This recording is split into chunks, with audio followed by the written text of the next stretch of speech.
All right, hello there, welcome back to another wee bit different video. Today's video, I'm not gonna lie, I did not have this in my bingo card. Granted, I don't think anyone can.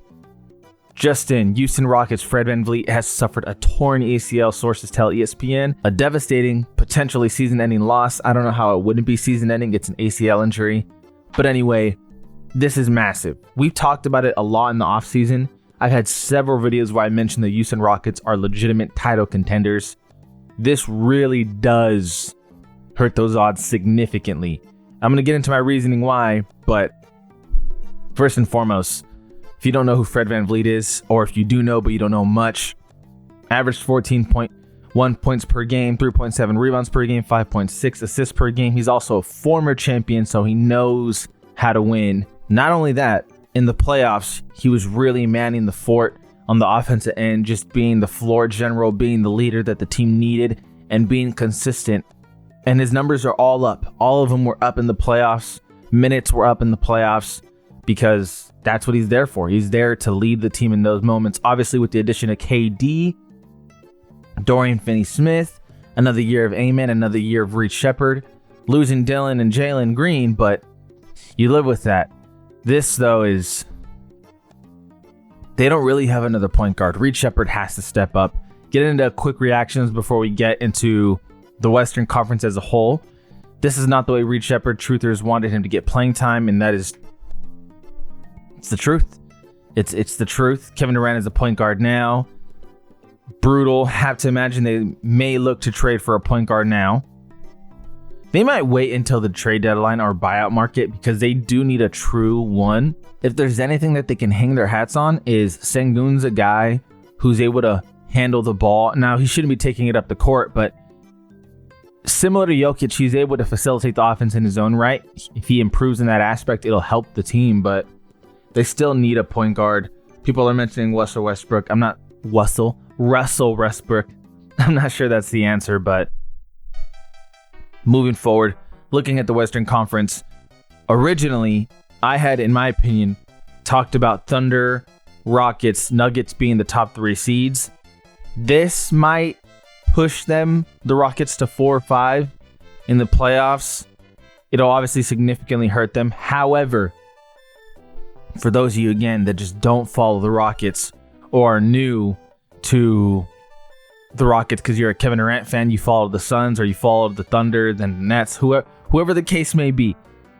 If you're new to watching the Rockets, let me give you a breakdown. Tactical Board Online, shout out to this website. It's honestly really helpful for me to give you guys a good visual. You have originally Fred VanVleet here. You could, for conversation's sake, let's just assume Dorian Finney-Smith was to start. So you have Dorian Finney-Smith here, KD here, Sengun here, Amen here. Now, the reason why Amen's here, if you guys don't follow the Rockets, he's not a shooter like that. He doesn't really spot up three. What they have him do very often, now it's not every offensive set, but very often, they will have him hang around this region over here. Reason is because you get Fred VanVleet and Sengun, or at the time, Jalen Green. You get this pick and roll right here. This guy goes across, the ball in his hand. If he goes up for the shot, great. If there's help side here, so let's put defenders on these guys. So coming off of a screen here, if you have a Fred VanVleet kind of player attacking, because again, he's coming off of the screen, let's say player's still on him defensively, you could have Sengun roll out right here. For whatever reason, if the defender who's helping Amen comes and helps off of the roll, Amen's there for the easy alley-oop. Ball goes to Amen. Amen finishes it.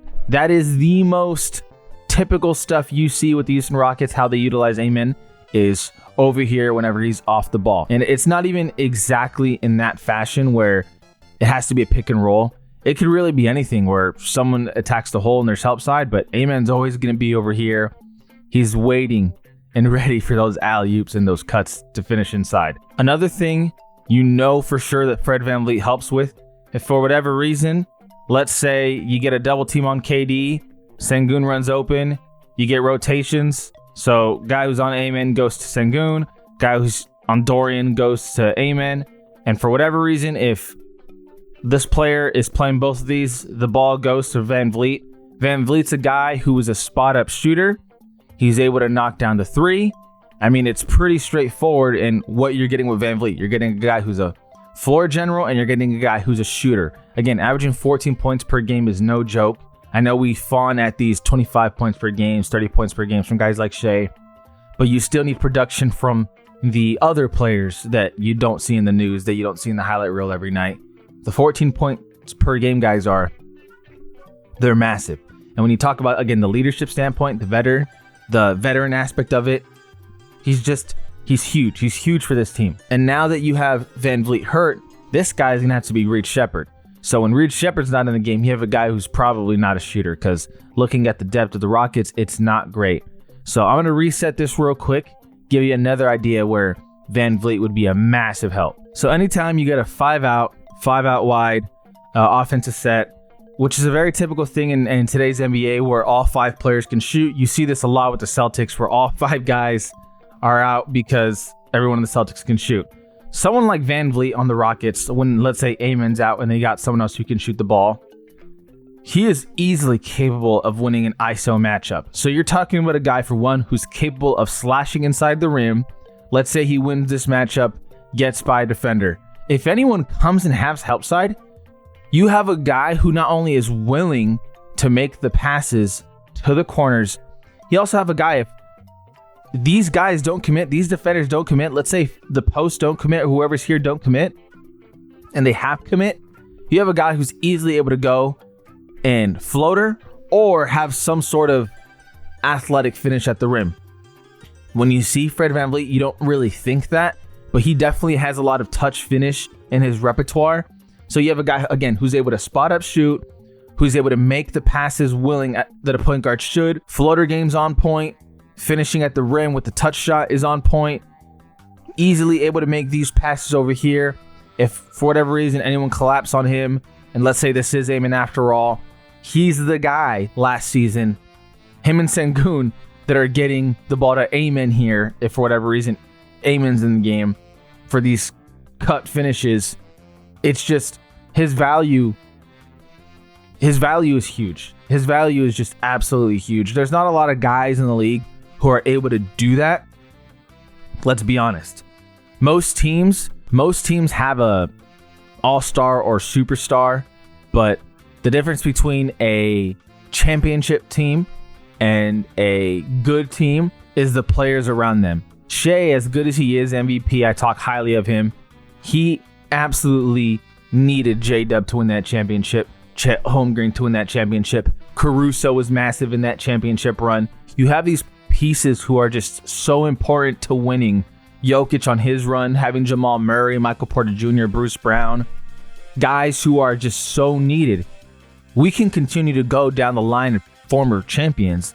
There's always those players who are maybe not the most highly praised, who are not the all-stars, but they're needed. And in this case, for what the Houston Rockets do, VanVleet he's needed. Now to replace him, Reed Sheppard's going to have to be just a whole different player, honestly. Rockets guard rotation without Fred VanVleet is brutal.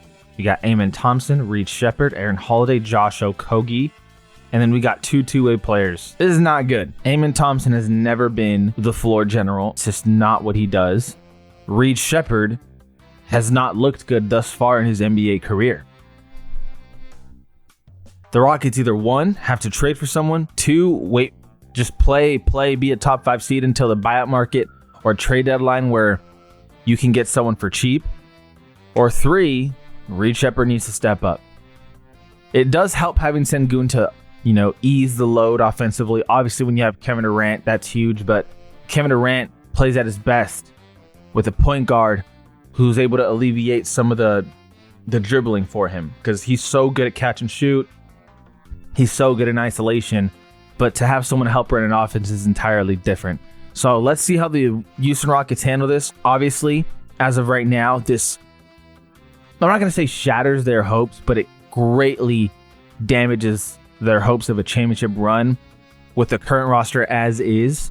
So unless, again, Reed Sheppard steps up or we get some sort of trade or buyout, this is pretty damning. Let me know what you guys think, though. I greatly appreciate you guys for watching. I apologize for the punts and cuts in this video. I've been really under the weather, coughing up a freaking storm. It's been crazy. But anyway, greatly appreciate you guys for watching. If you like, subscribe. It goes a long way to help the channel. This is I've Been Different. We've been different. And we out.